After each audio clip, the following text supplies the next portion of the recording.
Hello everyone, welcome to my YouTube channel.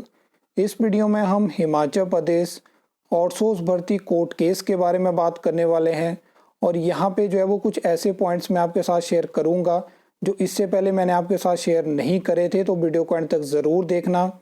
Last video में मैंने आपको जानकारी दी थी कि जो आउटसोर्स भर्ती कोर्ट केस था वो सुप्रीम कोर्ट से जो है वो डिस्पोज ऑफ हो चुका है और इस केस की अगली जो सुनवाई होगी वो हिमाचल प्रदेश हाई कोर्ट में होगी।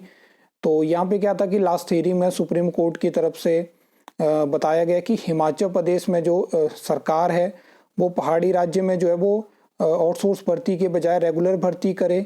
क्योंकि एक चीज़ मैं आपको यहाँ पे बताना चाहता हूँ कि जो ये कोर्ट केस है यहाँ पे अलग अलग पोस्ट की रेफरेंस है, जैसे कि नर्सिस की आउटसोर्स भर्ती, जेई सिविल की आउटसोर्स भर्ती और अलग अलग पोस्ट की जो आउटसोर्स भर्ती हिमाचल सरकार ने करी है। तो यहाँ पे क्या है कि क्लबिंग है अलग अलग पोस्ट की।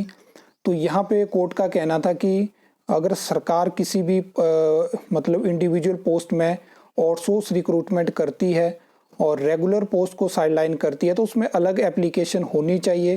क्योंकि क्या होता है कि मान लो कि कोई आउटसोर्स रिक्रूटमेंट किसी भी पोस्ट के सरकार करती है और आप चाहते हो कि आप उसमें रेगुलर वैकेंसी का वेट कर रहे हो, फिर आप क्या है कि कोर्ट चले जाते हो। तो मेन चीज़ ये होती है कि अगर आप उस पोस्ट का वेट कर रहे हो, आप उसके लिए मतलब वेट कर रहे हो, तब जाके आप कोर्ट जा सकते हो क्योंकि आप अफेक्टेड हो, आप वेट कर रहे थे रेगुलर वैकेंसी का और सरकार ने आउटसोर्स रिक्रूटमेंट कर दी। तो यहाँ पे क्या है कि अलग एप्लीकेशन होनी चाहिए इंडिविजुअल पोस्ट की।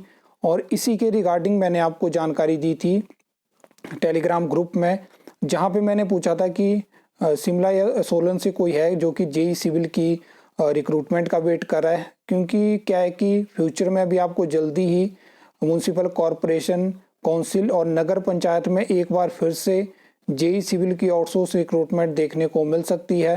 तो उसी के रिगार्डिंग मैंने आपको भी पंचायती राज में भी जानकारी दी, जहाँ पे जेई सिविल की आउटसोर्स रिक्रूटमेंट हमें देखने को मिली। एचपीएमसी की मैंने आपको जानकारी दी है जहाँ पे जेई सिविल की आउटसोर्स रिक्रूटमेंट हुई है।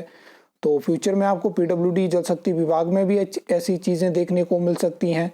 तो ये सब चीज़ें मैंने टेलीग्राम ग्रुप में आपके साथ शेयर करी थी और तभी मैंने वो मैसेज डाला था। लेकिन उसके बाद क्या हुआ कि एक भी रिप्लाई मुझे देखने को नहीं मिला।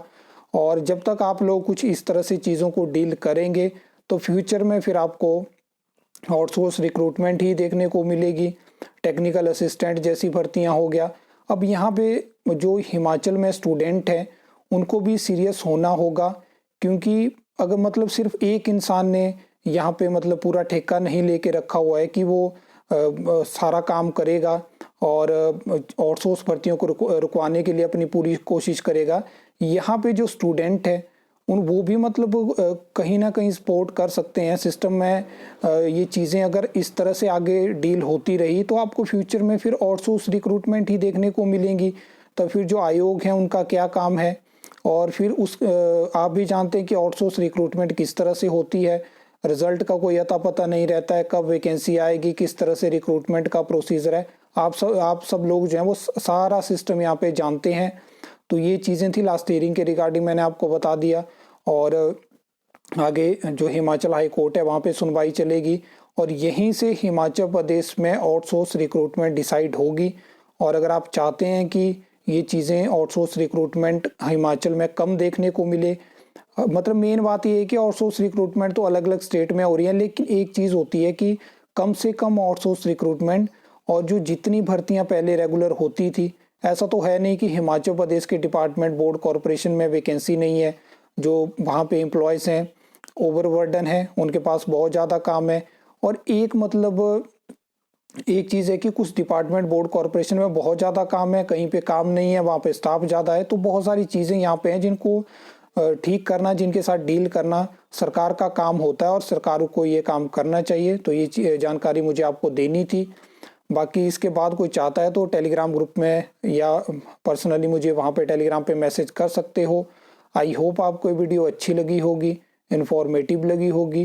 तो वीडियो को एंड तक मतलब आप वीडियो को लाइक, शेयर, कमेंट कर सकते हो। चैनल को सब्सक्राइब कर सकते हो फॉर द न्यू अपडेट्स के लिए।